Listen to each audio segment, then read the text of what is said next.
అసలు విజయనగర సమస్యలు కర్తవ్యాలు మాట్లాడుకోవడానికి ముందు అసలు మనం విద్య యొక్క ఆవశ్యకత ఏంటి అనేటువంటి విషయాన్ని కూడా మనం ఇక్కడ కొంత అర్థం చేసుకోవాల్సినటువంటి అవసరం ఉంది. ఇవాళ విద్య ఈ సమాజం ముందుకు పోవాలంటే విద్య అనే ఒక ఆయుధం ద్వారానే అది సాధ్యమవుతుంది అనేటువంటి మనం మన ప్రసంగాలలో మనం అనేక సందర్భాల్లో మనం మాట్లాడుతాం. కానీ ఈ దేశం ఇప్పటి వరకు ఒక శాస్త్ర సాంకేతిక రంగాల్లో ముందుకు పోతుంది అనేదానికి ఏదైనా రీజన్ ఉంది అంటే ఈ దేశం విజ్ఞానవంతమైనప్పుడు మాత్రమే శాస్త్ర సాంకేతిక రంగంలో మనం ముందుకు పోయేటువంటి ఒక అవకాశంలోకి మనం ముందుకు పోయినటువంటి ఒక పరిస్థితిలోకి మనం పోయాము అనేటువంటి విషయాన్ని గుర్తు చేస్తూ ఉన్నాం. అయితే విద్యకు సంబంధించి మహాత్మా జ్యోతిరావు ఫులే ఒక మాట అంటారు,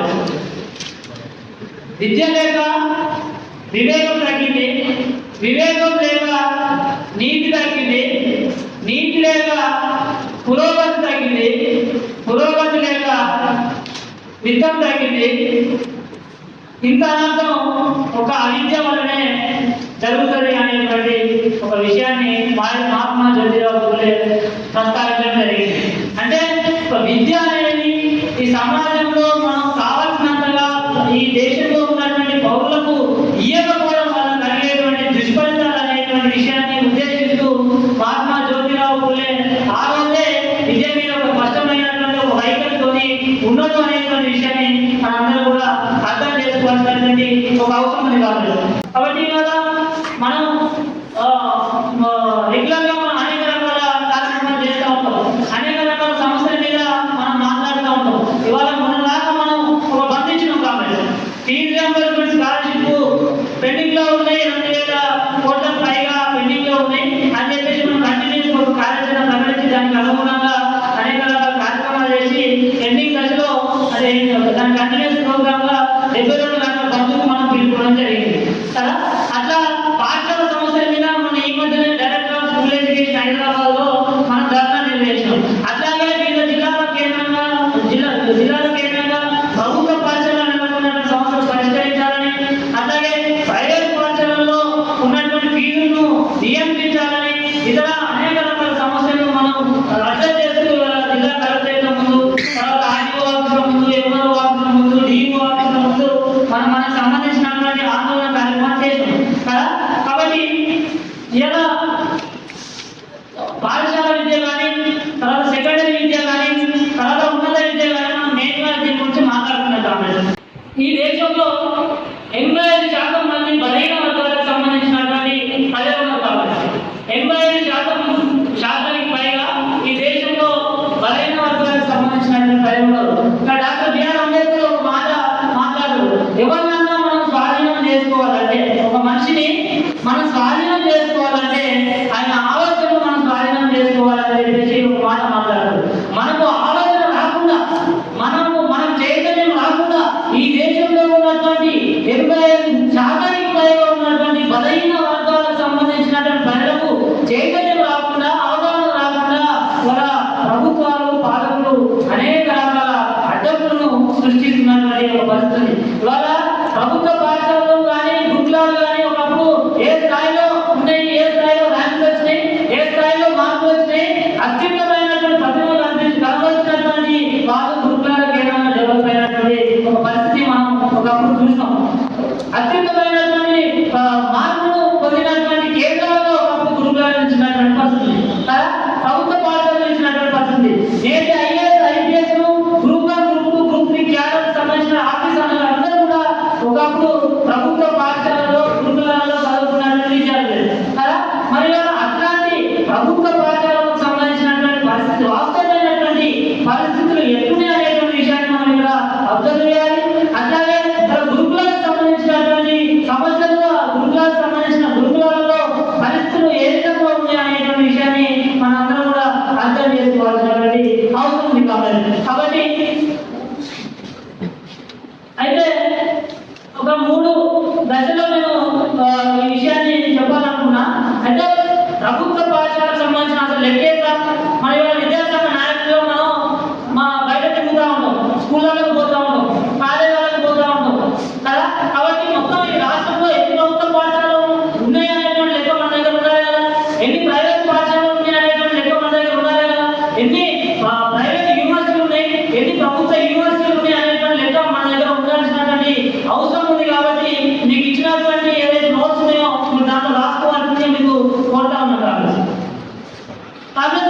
తెలంగాణ రాష్ట్రంలో విద్యను ఎంత నీరుగారుస్తున్నారో ప్రభుత్వాలు అనే దాంట్లో ఒక ఉదాహరణగా నేను లెక్క చెప్తున్నా.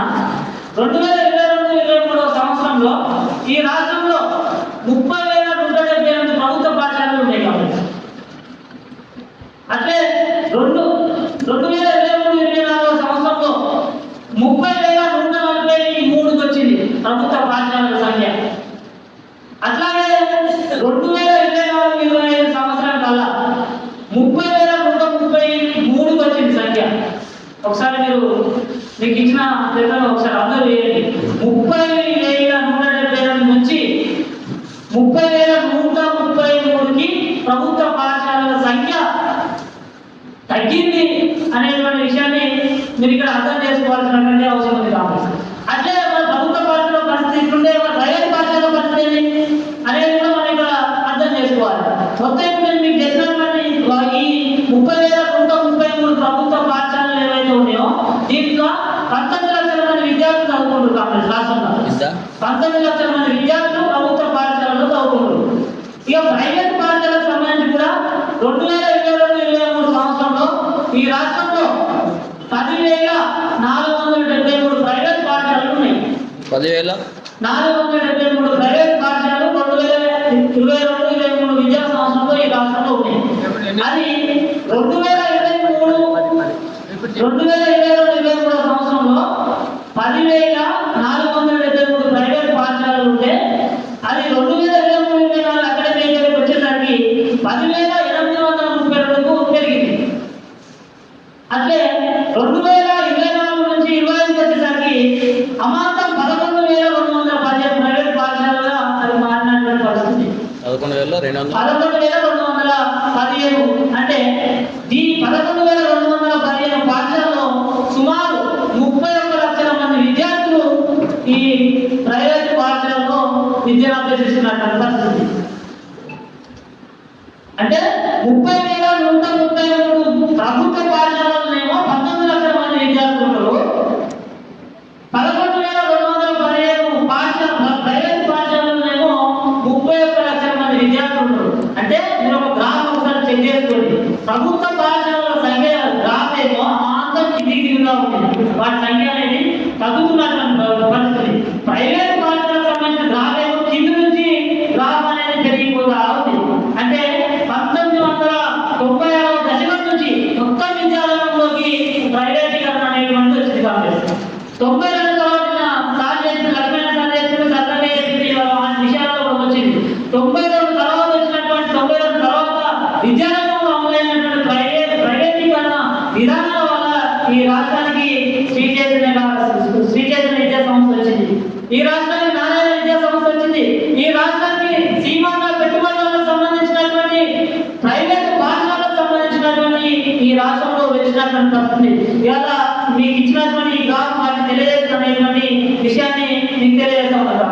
అట్లాగే ఈ రాష్ట్రంలో దాదాపు 1,200 గ్రామ పంచాయతీలు ఉన్నాయి కాబట్టి ఈ రాష్ట్రంలో 1,200 గ్రామ పంచాయతీలు ఉన్నాయి. ఒకవైపు ఈ రాష్ట్ర ముఖ్యమంత్రి రేవంత్ రెడ్డి గారు ఉన్న ఈ మధ్యనే ఒక విషయం గొప్ప విషయాలు చెప్పాడు. ఏమని చెప్పాడు? ఈ రాష్ట్రంలో ప్రతి పల్లెలో పాఠశాల ఉండాల్సిందే, ఉన్నటువంటి పాఠశాలను ఎట్టి పరిస్థితుల్లో మూసేయలేదు అనేటువంటి విషయాన్ని ఈ రాష్ట్ర ముఖ్యమంత్రి చెప్పినటువంటి పరిస్థితి కదా. మరి ఇలా మన గ్రామీణ ప్రాంతాలకు పోతే ఇలా మారుమూల పల్లెటూళ్ళలో ప్రభుత్వ పాఠశాలలు అన్ని కూడా కొనసాగినటువంటి పరిస్థితి. ఇప్పటికీ అనేక ప్రభుత్వ పాఠశాలను మూసేసినటువంటి పరిస్థితి. మైబాద్లో ఉన్న మగవాళ్ళు అక్కడ ఉన్నటువంటి తెలంగాణ విద్యా పరిరక్షణ కమిటీ ఆధ్వర్యంలో మూసేసినటువంటి ప్రభుత్వ పాఠశాల దగ్గరికి పోయి ఆందోళన చేయడం వల్ల మూసేసినటువంటి ప్రభుత్వ పాఠశాలను తెప్పించినటువంటి ఉంది. అటు రాష్ట్రంలో అనేక ప్రాంతాలలో ప్రభుత్వ పాఠశాలను విద్యార్థులు లేరు అనేటువంటి ఒక సాకు చూపిస్తూ ఇవాళ వాళ్ళు మూసేసినటువంటి పరిస్థితి. మరొక వైపు అదే ముఖ్యమంత్రి ఏ పల్లెటూరులో ఉన్నటువంటి పాఠశాల కూడా మూతపడడానికి వీల్లేదు అని చెప్పేసి మాట్లాడుతున్నారు. అంటే ఇక్కడ విచిత్రం ఇంకొక చిన్న విషయం గురించి చెప్తా. ఇప్పటి వల్ల ముఖ్యమంత్రితో మాట్లాడారు కదా. మొన్న రీసెంట్ గా మాట్లాడినంటే ముఖ్యమంత్రి ఈ రాష్ట్రంలో తెలంగాణ రాష్ట్రంలో యంగ్ ఇండియా ఇంజనీరింగ్ స్కూల్స్ చేస్తామని చెప్పి మాట్లాడుతున్నారు ముఖ్యమంత్రి. యంగ్ ఇండియా ఇంజనీరింగ్ స్కూల్స్ చేస్తామని చెప్పి మాట్లాడుతున్నారు. యంగ్ ఇండియా ఇంజనీరింగ్ స్కూల్స్ ఆ లక్ష్యం ఏంటి?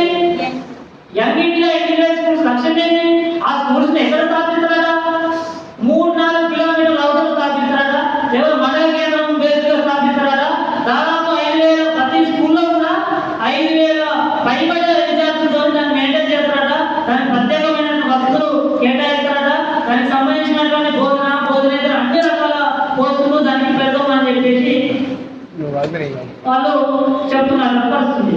నిన్న లక్ష్మీనారాయణ మాట్లాడారు నూతన జాతీయ విద్యా విధానం గురించి మాట్లాడుతూ దీనికి ఎంత ఖర్చు చేస్తారు లేకపోతే దీనికి ఎట్లా ముందుకు తీసుకుపోతారు అంటే వాళ్ళు రాసుకున్నటువంటి ఒక పాయింట్ చెప్పారు.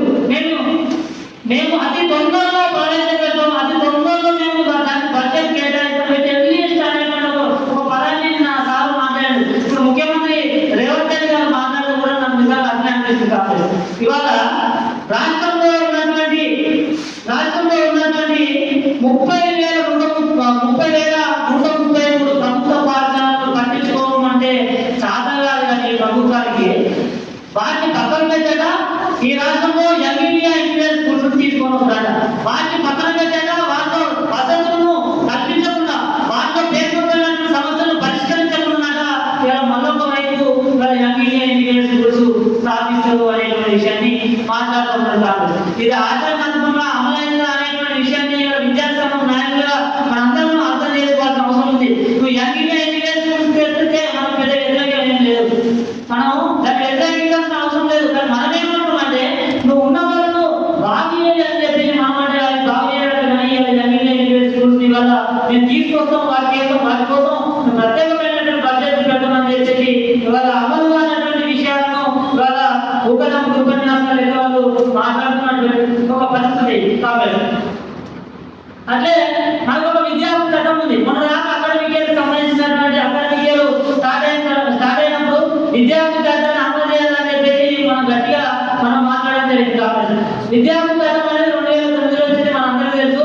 విద్యార్థి చట్టం ప్రకారం ఈ దేశంలో ఉన్నటువంటి ప్రతి పౌరుడికి ఉచితంగా నాణ్యంగా విద్యను అందించాల్సినటువంటి బాధ్యత ఈ ప్రభుత్వాల మీద ఉంది. కానీ ఇవాళ ప్రభుత్వాలు విద్యను అందించాల్సినటువంటి బాధ్యత నుంచి క్రమంగా తప్పుకుంటున్నటువంటి ఒక పరిస్థితిని కూడా మనం విద్యార్థులుగా అర్థం చేసుకోవాల్సినటువంటి అవసరం ఉంది. కాబట్టి ఉద్దేశపూర్వకంగా ప్రభుత్వ విద్య మొత్తం కులాలు చేస్తున్నటువంటి ఒక పరిస్థితి కూడా మనం అర్థం చేసుకోవాలి. ఇవాళ ప్రభుత్వ స్కూళ్ళలో చదువుకుంటే చదువు రాదు, ప్రభుత్వ గురుకులాల్లో చదువుకుంటే అనేక రకాల సమస్యలు అనేటువంటి ఒక విపరీతమైనటువంటి ప్రజలు ఇవాళ సమాజంలో ఇవాళ సృష్టిస్తున్నటువంటి ఒక పరిస్థితి ఉంది. ఒకప్పుడు శ్రీచైతన్య నారాయణ రాజానికి ఇట్లాంటి విషయాలే అంటే ఇవాళ మనం ఒక కుక్కసాలు ఉంటుంది, కుక్కలు ఎవరు నమ్మాలి, పిచ్చి కుక్కలు చెప్పేసి నమ్మించాలి అనేటువంటి విషయం ఉంటుంది కదా.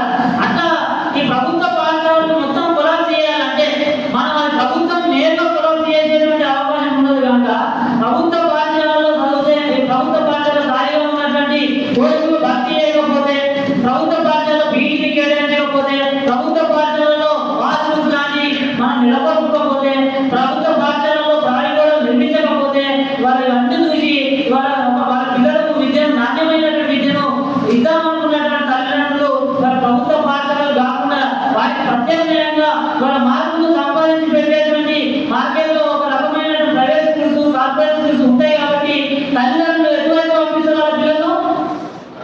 ప్రైవేట్ స్కూల్లో పంపిస్తారా, ప్రభుత్వ పాఠశాలలో పంపిస్తారా? ప్రైవేట్ కూడా లేనటువంటి స్కూల్ పంపిస్తారా, ప్రైవేట్ పాఠశాలకు పంపిస్తారా? టీచర్లు లేనటువంటి ప్రభుత్వ పాఠశాలకు పంపిస్తారా, టీచర్లు సఫిషియెంట్ గా ఉన్నటువంటి ప్రైవేట్ పాఠశాలకు పంపిస్తారా? ఒకసారి మన అందరం కూడా అర్థం చేసుకోవాల్సినటువంటి అవసరం ఉంది. కాబట్టి కాంగ్రెస్ అట్లాగే ఈ రాష్ట్రంలో గురుకులాలకు సంబంధించినటువంటి ఇష్యూ ఈ మధ్యన మనం చూస్తా ఉన్నాం. కాంగ్రెస్ 1970వ సంవత్సరంలో అప్పుడు విద్యాశాఖ మంత్రిగా ఉన్నటువంటి టీవీ నరసింహారావు గారు నాయకత్వంలో ఈ గురుకులాలను ఈ రాష్ట్రం ఉమ్మడి ఆంధ్రప్రదేశ్లో ఎస్టాబ్లిష్ చేయడం జరిగింది. కాంగ్రెస్ అయితే ఈ గురుకులాలకు సంబంధించి అప్పుడు పెద్ద చర్చ జరిగింది. నిన్న కూడా కొన్ని విషయాలు టీచర్లు చెప్పినటువంటి ఒక పరిస్థితి. అంటే ఇక గురుకులాలకు మిగతా ప్రభుత్వ పాఠశాలకు తేడా లేదు అనేటువంటి కూడా మనం స్పష్టంగా అర్థం చేసుకోవాలి. ఇప్పటిదాకా నేను చెప్పినటువంటి ఎక్కువగా ప్రభుత్వ పాఠశాల యొక్క ఆ ప్రభుత్వ పాఠశాలలు ల్యాబ్ ఉంటాయా, మన గ్రామాల్లో ఉండేటువంటి ప్రభుత్వ పాఠశాలలు ల్యాబ్ ఉంటాయా, లైబ్రరీలు ఉంటాయా, వాష్రూమ్స్ ఉంటాయా, ఆట వస్తువులు ఉంటాయా, పోనీ ఆడుకోవడానికి మైదానం ఉంటే ఆడిపించేటువంటి పీటీలు కూడా ఉండరు. కానీ గురుకులాల్లో నేను చెప్పినటువంటి ప్రతి ఒక్క పోస్ట్ ఉంటుంది. నేను గురుకులాలలో నేను చెప్పినటువంటి పీటీ ఉండదు, లైబ్రరీ ఉంటుంది, ల్యాబ్స్ ఉంటాయి, ఎక్విప్మెంట్స్ ఉంటాయి, విద్యార్థులకు అవసరపడేటువంటి అన్ని రకాల విషయాలు ఉంటాయి. కాబట్టి అట్లా 1970లో ప్రారంభించినటువంటి ఈ గురుకులాల్లో ఇది ఒక నాణ్యమైనటువంటి విద్య అనేది ఒక దాని సఫిషియెంట్ బడ్జెట్ దీనికోసం ప్రత్యేకంగా అలకేట్ చేసి ఇవాళ ఆ గురుకులాల మీద ఒక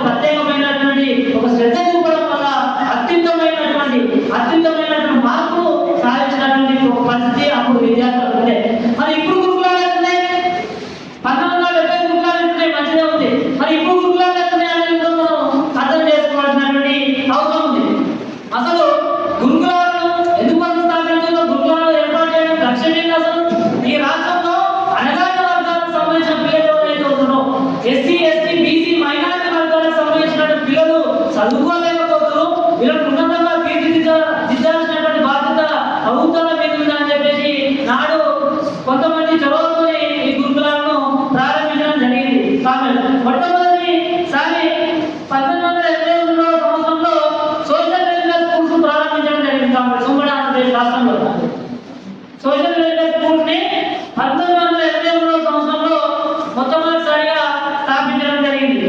అయితే ప్రస్తుతం ఇవాళ గురుకులాలకు సంబంధించినటువంటి పరిస్థితి కూడా మనం ఇక్కడ మాట్లాడుకోవాలి ప్రత్యేకంగా. ఇవాళ రాష్ట్రంలో 5,000 కంటే కింద గురుకులాలు ఉన్నాయి కాబట్టి మొత్తం ఈ రాష్ట్రంలో 1063 గురుకుల పాఠశాలలు కళాశాలలు ఉన్నాయి. అయితే దీంట్లో ఎస్సీ ఎస్టీ సొసైటీల కింద 308 గురుకుల పాఠశాలలు కళాశాలలు ఉన్నాయి కాబట్టి రాష్ట్రంలో ప్రజెంట్ 308 గురుకుల పాఠశాల కళాశాలలు ఎస్సీ ఎస్టీ ఈ రెండు సొసైటీల కింద 308 గురుకులాలు ఉన్నాయి. అట్లే 238 గురుకులాలు బీసీ సొసైటీ కింద ఉన్నాయి. 238. అట్లాగే మైనార్టీ సొసైటీ కింద 180 ఉన్నాయి కాబట్టి. అయితే ఇక్కడ మనం అర్థం చేసుకోవాలి, ఇక్కడ కూడా మనం ఒక విషయాన్ని అర్థం చేసుకోవాలి. ఇప్పటిదాకా నేను 1970లో ఏర్పాటు చేసినటువంటి గురుకులాలకు సంబంధించి మాట్లాడాను. అయితే ఇప్పుడు ప్రజెంట్ ఉన్నటువంటి గురుకులాలకు సంబంధించి ఇప్పుడు ఎస్సీ ఎస్టీ సొసైటీల కింద ఉన్నటువంటి 308 గురుకులాలు ఉన్నాయని మనం అనుకున్నాం కదా. ఈ 308 గురుకులాలలో కేవలం 158 గురుకులాలకు మాత్రమే సొంత భవనాలు ఉన్నాయి. 158 గురుకులాలకు మాత్రమే సొంత భవనాలు ఉన్నాయి. అట్లే బీసీ సొసైటీ కింద ఉన్నటువంటి 238 గురుకులాలలో కేవలం 23 గురుకులాలకు మాత్రమే సొంత భవనాలు ఉన్నాయి. అట్లాగే మైనార్టీ సొసైటీ కింద ఉన్నటువంటి 150 గురుకులాలలో 24 గురుకులాలకు మాత్రమే సొంత భవనాలు ఉన్నాయి రాష్ట్రంలో.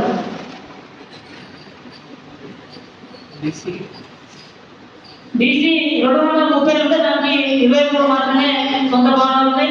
మైనార్టీకి సంబంధించి 180 ఉంటే 24 వాటికి మాత్రమే సొంత భవనాలు ఉన్నాయి.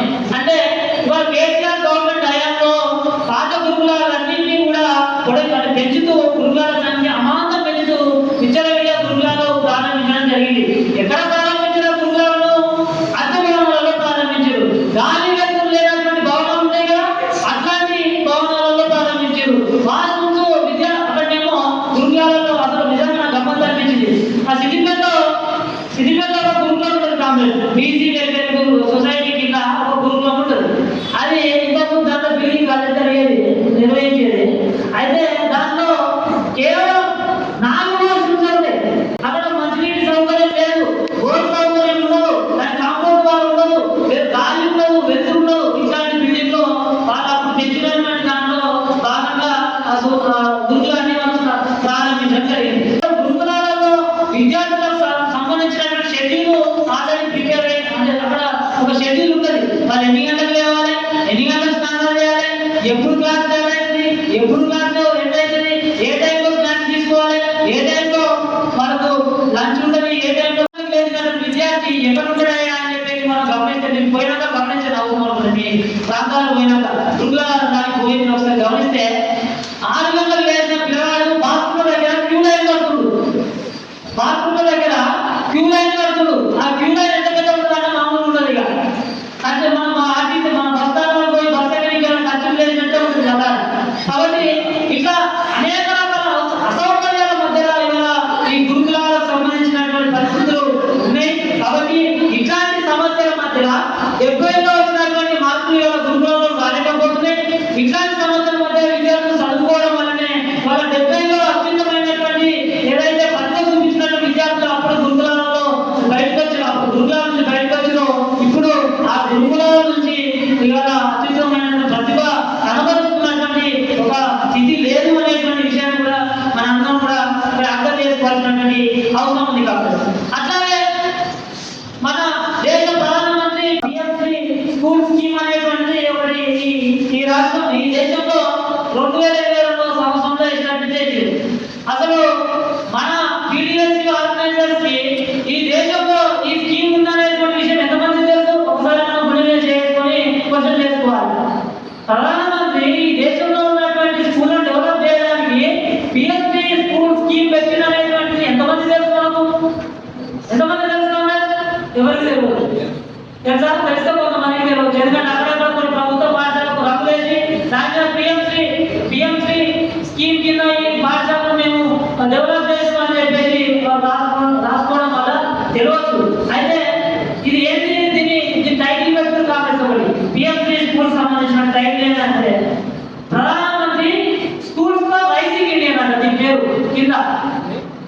Prime minister schools for rising India. Prime minister schools for rising India. అయితే దీని యొక్క లక్ష్యం ఏంటి అంటే వాళ్ళు దీని యొక్క లక్ష్యం ఏమని చెప్పొచ్చునంటే ఈ దేశంలో ఉన్నటువంటి 14,500 ప్రభుత్వ పాఠశాలలను ఉన్నతంగా తీర్చిదిద్ది దాంట్లో చదువుకుంటున్నటువంటి విద్యార్థులకు నాణ్యమైనటువంటి విద్యా బోధన ఇవ్వడం కోసం ఈ స్కీమ్ మేము తీసుకొస్తున్నాం. దీనికి ఒక ప్రత్యేకమైనటువంటి బడ్జెట్ విలువ అని చెప్పేసి వాళ్ళు గొప్పగా ఆర్భాటంగా ప్రచారం చేస్తున్నటువంటి పరిస్థితి. ఇలా ఒకసారి వివిధ జిల్లాల నుంచి దాదాపు దీంట్లో 22 జిల్లాల నుంచి 10 జిల్లాలు వచ్చారు. మనం ఆర్గనైజేషన్ చేస్తున్నటువంటి ఎన్ని ప్రాంతాల్లో ఇవాళ పిఎంసి స్కూల్స్ ఇవాళ ఎస్టాబ్లిష్ అయినాయి, ఎన్ని ప్రభుత్వ పాఠశాలలు ఇవాళ ప్రైమ్ మినిస్టర్ డెవలప్ చేసిండు, ఎన్ని ప్రభుత్వ పాఠశాలలో ఈ స్కీమ్ కింద ఉన్నటువంటి విద్యార్థులు ఉత్తమమైనటువంటి నాణ్యమైనటువంటి విద్యను అందుకుంటూ ఒకసారి మనం అర్థం చేసుకోవాల్సినటువంటి అవసరం కూడా మీ అందరూ కూడా గుర్తు చేస్తూ ఉంటాం. అట్లాగే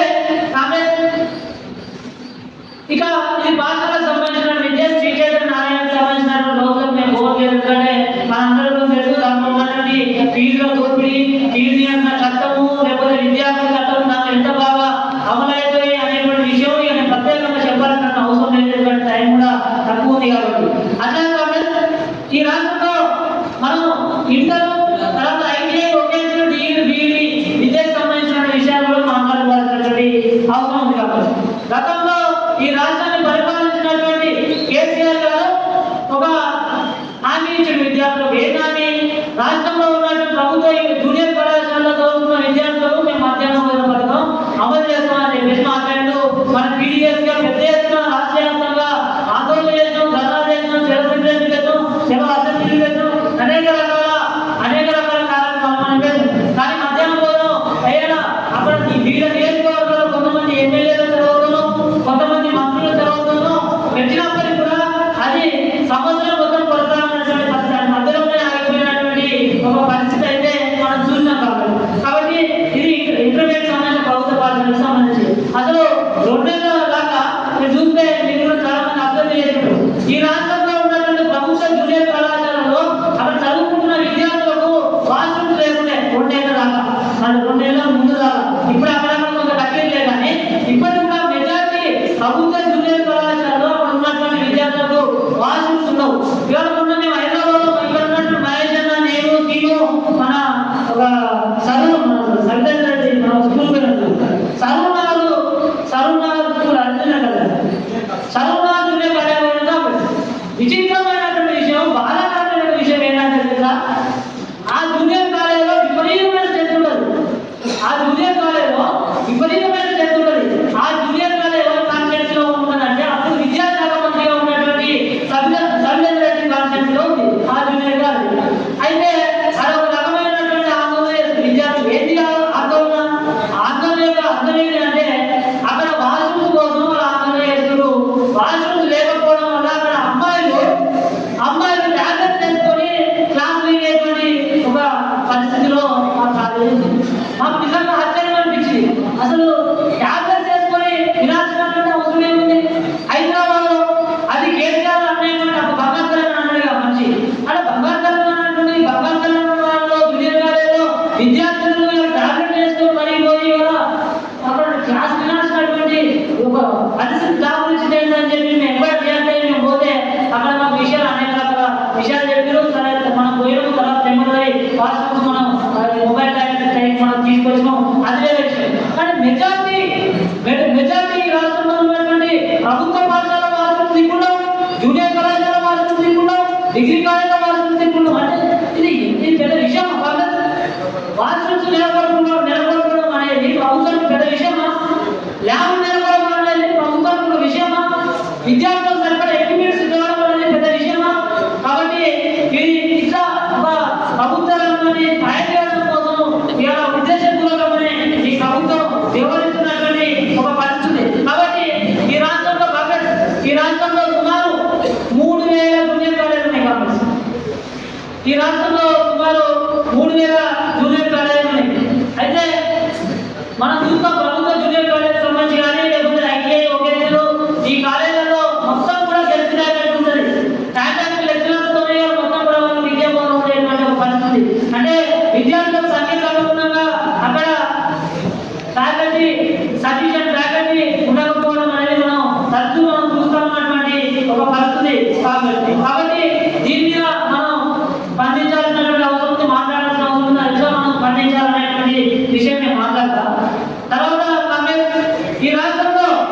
ఇంజనీరింగ్ మెడికల్ విద్య గురించి కూడా మనం మాట్లాడాలి.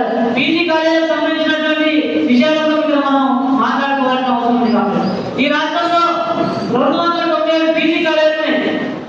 297 పీజీ కాలేజీలు ఉన్నాయి. కాబట్టి ఇప్పుడు నేను చెప్పినటువంటి ఇంజనీరింగ్ మెడికల్ పీజీకి సంబంధించినటువంటి ఏదైతే ఉందో ఇది రియంబర్స్మెంట్ లింకప్ అయినటువంటి ఇన్స్టిట్యూషన్స్ కదా. ఇవాళ మన దేశం ఇంతకుముందు మాట్లాడుతున్నప్పుడు రియంబర్స్మెంట్ సంబంధించినటువంటి విషయాన్ని ఇవాళ రియంబర్స్మెంట్ అనే పథకం కూడా దానికి ఒక ప్రత్యేకమైనటువంటి ఒక నేపథ్యం ఉంది. రియంబర్స్మెంట్ పథకానికి సంబంధించి రియంబర్స్మెంట్ స్కీమ్ మీద డిపెండ్ అయ్యి ఇవాళ చాలా మంది ఎస్సీ ఎస్టీ బీసీ మైనారిటీ వర్గాల పిల్లలు ఇవాళ స్కాలర్షిప్లు స్పెషల్గా మనం రియంబర్స్మెంట్ మీద ఇవాళ డిపెండ్ అయ్యి ఇవాళ వాళ్ళ ఇంజనీరింగ్ విద్యను మెడికల్ విద్యను లేకపోతే పీజీలను ఇవాళ కొనసాగిస్తున్నటువంటి ఒక పరిస్థితి ఉంది. మనం ఇంతకుముందు చేసిన 8,000 కోట్ల పైసలకు ఫీజు రియంబర్స్మెంట్ స్కాలర్షిప్ బకాయిగా ఉన్నాయనేటువంటి విషయాన్ని చెప్పిన. అయితే రియంబర్స్మెంట్ పథకం 2008లో వైఎస్ రాజశేఖర రెడ్డి ఈ రాష్ట్రానికి ముఖ్యమంత్రిగా ఉన్నప్పుడు కాంగ్రెస్ ప్రభుత్వం హయాంలో ఈ పథకాన్ని ప్రారంభించడం జరిగింది. కాబట్టి నేను చెప్పిన ఎస్సీ ఎస్టీ బీసీ మైనారిటీ వర్గాల వాళ్ళ విద్యా అభివృద్ధి కోసం వాళ్ళు చదువుకోవాలని చెప్పేసి వాళ్ళ ఉన్నత విద్యను అందుకోలేకపోతున్నారు అనేటువంటి ఒక కాన్సెప్ట్ తో భాగంగా 2008 సంవత్సరంలో వైఎస్ రాజశేఖర రెడ్డి సీఎంగా ఉన్నప్పుడు ఈ రియంబర్స్మెంట్ పథకాన్ని తీసుకురావడం జరిగింది. కాబట్టి రియంబర్స్మెంట్ ఖాళీగా ఉంది. ఎవరైనా చెప్తారా? మన రాష్ట్ర ముఖ్యమంత్రి నెల జీతం చెప్తారా? ఎవరైనా చెప్పండి. 5 లక్షలు 4 లక్షలు అంత అయిపోతుందా? ఒక నెల ఏమన్నా అయిపోతున్నాయా? వాళ్ళ జీతాలు ఏమైనా పెద్దగా ఉన్నాయా?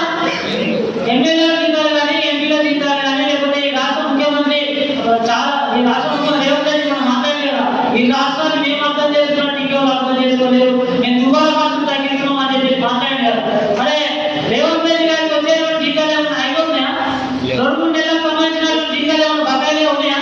మరి విద్యార్థులకు సంబంధించి పేద విద్యార్థులకు సంబంధించినటువంటి రియంబర్స్మెంట్ ఎందుకోసం బకాయిలు ఉండాలి?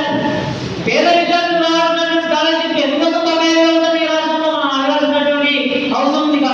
కాబట్టి ఇవాళ సీఎం నెల జీతం మన బీసీఎస్పీలు ఎంపీల జీతాలు ఎప్పుడు ఎంపీల జీతాలు ఎప్పుడు అది మనం ఏమంటూ తెలుసుకోవచ్చు, పెద్ద విషయం కాదు.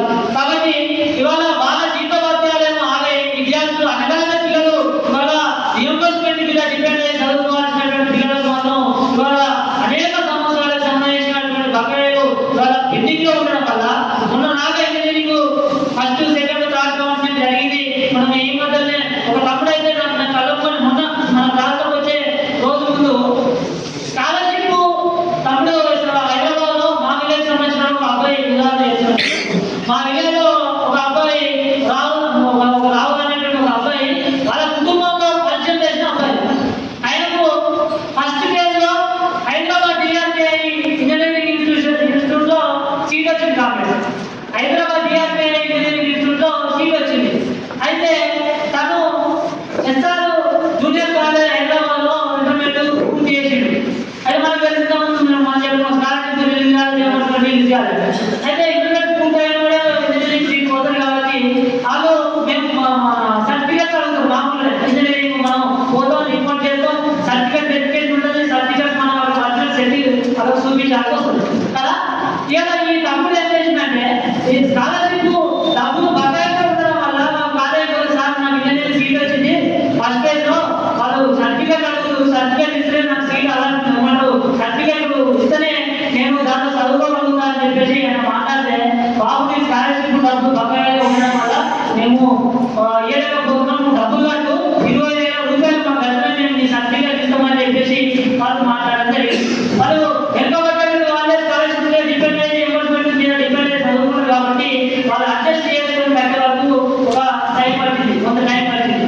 వాళ్ళు అడ్జస్ట్ చేసుకుని డబ్బులు కట్టి సర్టిఫికేట్ తీసుకొని ఆ సర్టిఫికేట్ డిఆర్టీ ఇద్దామని చెప్పి పోయేసరికి ఆ సీటు సార్ సర్టిఫికేట్ తీసుకున్నట్టు సర్టిఫికేట్ చేయాల్సిన పని బాబు నువ్వు నీ సీటు లేని వాళ్ళకు పోయింది, నీ సీట్ క్యాన్సిల్ అయింది అని చెప్పేసి అక్కడ కాలేజ్ యాజమాన్యాలు ఇవ్వడం జరిగింది.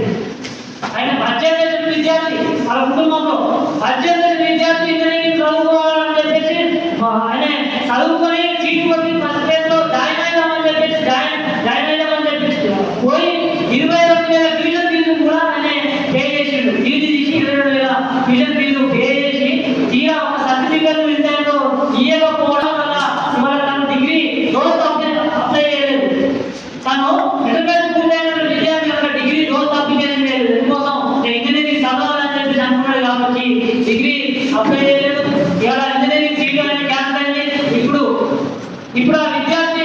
బడ్జెట్ ఏంటి అనేటువంటి విషయాన్ని మనం ఇక్కడ అర్థం చేసుకోవాల్సి వస్తుంది.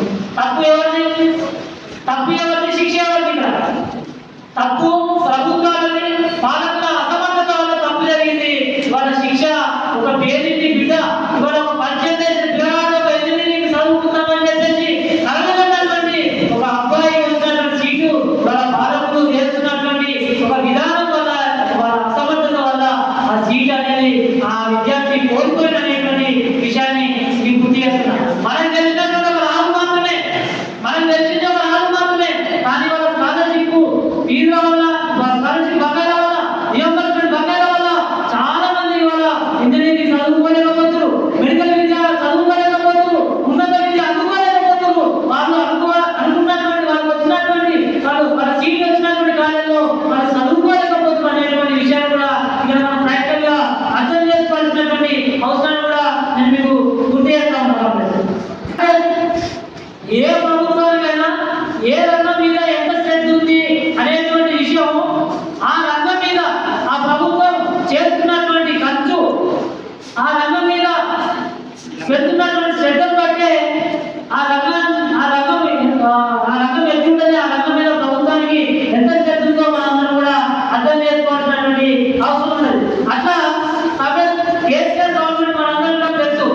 కేసీఆర్ గవర్నమెంట్ కేజీ నుంచి పీజీ ఉచిత విద్యార్థులు అది అందించడం స్వప్న డ్రీమ్ అని చెప్పేసి మాట్లాడారు కదా. మరి కేసీఆర్ గవర్నమెంట్ విద్యకు అప్పుడు రాష్ట్ర బడ్జెట్లో 6.6 నిధులు కేటాయించిండు. ఇలా రాష్ట్ర బడ్జెట్లో విద్యార్థులకి మామూలుగా ఎంత శాతం నిధులు కేటాయించాలా? మామూలుగా రాష్ట్ర బడ్జెట్లో విద్యకు ఎవరైనా ఎంత శాతం నిధులు కేటాయించాలి? ఎక్కడ ప్రకారం రాష్ట్ర బడ్జెట్లో విద్యారంగానికి 30% నిధులు కేటాయించాలి. 30% నిధులు కేటాయించాలి. కానీ కేసీఆర్ గవర్నమెంట్ అప్పుడు లాస్ట్ 6.6% నిధులు కేటాయించింది. మొన్న రాష్ట్రంలో అధికారం చేపట్టినటువంటి కాంగ్రెస్ ప్రభుత్వం మనందరం పెద్ద ఎత్తున ఒక ఆందోళన చేసాం. మన ఆందోళన చేయడం కాదు, వాళ్ళే స్వయంగా వాళ్ళ మేనిఫెస్టోలో బడ్జెట్ సంబంధించి స్పెషల్గా విద్యారంగానికి సంబంధించిన ఒక ప్లాన్ రాస్తున్నారు. ఏమన్నా రాస్తున్నారు ఫ్రెండ్స్? చెప్పా 15% నిధులు ఇస్తాం. వాళ్ళ మేనిఫెస్టోలో ఏం రాస్తున్నారు అంటే, మేము అధికారంలోకి వచ్చిన తర్వాత ఈ రాష్ట్ర బడ్జెట్లో విద్యారంగానికి కనీసం 15% నిధులు కేటాయించాలని చెప్పి రాష్ట్రం జరిగింది. మనం ఏమన్నాం? పీడీఎస్గా తెలంగాణ విద్యా పరిరక్షణ కమిటీ భాగస్వామ్య సంఘంగా అదే 20% కేటాయించాలని మనం నాకు 30% కేటాయించాలనేటువంటిది మన డిమాండ్. అయినా కూడా ఈ దేశంలో, ఈ రాష్ట్రంలో విద్యలో మార్పు కోసం, విద్యారంగ అభివృద్ధి కోసం పనిచేస్తున్నటువంటి అఖిల భారత విద్యా ప్రణాళిక దేశంలో పనిచేస్తుంది. ఈ రాష్ట్రంలో తెలంగాణ విద్యా పరిరక్షణ కమిటీ పనిచేస్తుంది. తెలంగాణ విద్యా పరిరక్షణ కమిటీలో మనం భాగస్వామ్య సంఘంగా ఉన్నాం కాబట్టి మనం విద్యారంగంగా 15% కనీసం 20% నిధులు కేటాయించాలని చెప్పేసి మొత్తం ఎమ్మెల్యేలకు, ఎమ్మెల్సీలకు, మినిస్టర్లకు మనం రిప్రజెంట్ చేసాం. మన ఖమ్మం మస్తాన్ అయితే పొంగల్ శ్రీనివాసరెడ్డికి 20% ఇచ్చిండు. నేరుగా ఈ రాష్ట్రం ఉప ముఖ్యమంత్రి పార్టీ విక్రమార్క 20% ఇచ్చిండు. ఏమైనా కనీసంగా 20% మంది బడ్జెట్ విద్య కేటాయించాలని చెప్పేసి మాట్లాడడం జరిగింది. మన కరీంనగర్లో కొత్త ప్రాంతానికి మన రాణా ప్రతాప్ టీము మన జిల్లా హైదరాబాద్ ఇతర అన్ని జిల్లాల్లో మనం ఎక్కడికక్కడ మన పీడీఎస్ విద్యార్థులు ఉందో ఎమ్మెల్యేలకు, ఎమ్మెల్సీలకు, తర్వాత మంత్రులకు ఎట్లా పడితే అట్లా ఇచ్చారు. ఇంకా ఏం చేసినాం? మనం పోస్ట్ కార్డుల ఉద్యమం ప్రారంభించాం. ఏం చేద్దాం? పోస్ట్ కార్డుల ద్వారా స్వయాన ఈ రాష్ట్ర ముఖ్యమంత్రి రేవంత్ రెడ్డి గారికి పోస్ట్ కార్డులు ఏమన్నా తీరం నేను ఏమన్నా రాష్ట్ర ముఖ్యమంత్రి post card scholarship fee reimbursement విడుదలయ్యండి. మీరు బడ్జెట్లో విద్యకు కనీసంగా 20% కేటాయించండి అనేటువంటి మెన్షన్ చేస్తూ మనం మొత్తం కూడా రాష్ట్ర వ్యాప్తంగా 22 జిల్లాల నుంచి మనం పోస్ట్ కార్డుల ద్వారా ఈ రాష్ట్ర ముఖ్యమంత్రి గారికి రిప్రజెంట్ చేస్తాం. ఇక్కడ రిప్రజెంట్ చేస్తే మన ఆయన ఎంత చేసిండు? రాష్ట్ర బడ్జెట్లో విద్యకు కేటాయించిన శాతం ఎంత? 7.4 7.5 3 కూడా అంతే 7.7 7.1% బడ్జెట్లో విద్యకు కేటాయించడం జరిగింది. కాబట్టి అంటే ఇక దీన్ని బట్టి మనం అర్థం చేసుకోవాలి. కేసీఆర్ దీని మీద ఎంత చిత్తశుద్ధి ఉంది. రేవంత్ రెడ్డి అనేక రకాల వాగ్దానాలు చేసిండు, అనేక రకాల విషయాలు చేసిండు. కానీ రేవంత్ రెడ్డి ఏ స్థాయి చిత్తశుద్ధి ఉందో కూడా మనం అందరం కూడా అర్థం చేసుకోవాల్సిన అవసరం ఉంది. కాబట్టి అట్లా కేంద్ర బడ్జెట్ గురించి కూడా మనం మాట్లాడుకోవాలి. కేంద్ర బడ్జెట్ గురించి కూడా మనం మాట్లాడుకోవాలి. నరేంద్ర మోడీ ఏమన్నాడు, ఈ నిర్మలా సీతారామన్ ఉంది, నిర్మలా సీతారామన్ బడ్జెట్ ప్రవేశపెట్టు ఏమన్నది, వికాసిత భారత్ మా లక్ష్యం అని చెప్పేసి మాట్లాడారు. వికాసిత భారత్ మా లక్ష్యం అని మాట్లాడారు. మేము ప్రవేశపెట్టేది మిడిల్ క్లాస్ బడ్జెట్ అని చెప్పి మాట్లాడారు కదా, చాలా వైరల్ చేస్తున్నారు. మిడిల్ క్లాస్ బడ్జెట్ అని వికాసిత భారత్ అని చెప్పేసి పెద్ద ఎత్తున ప్రచారం చేస్తున్నారు.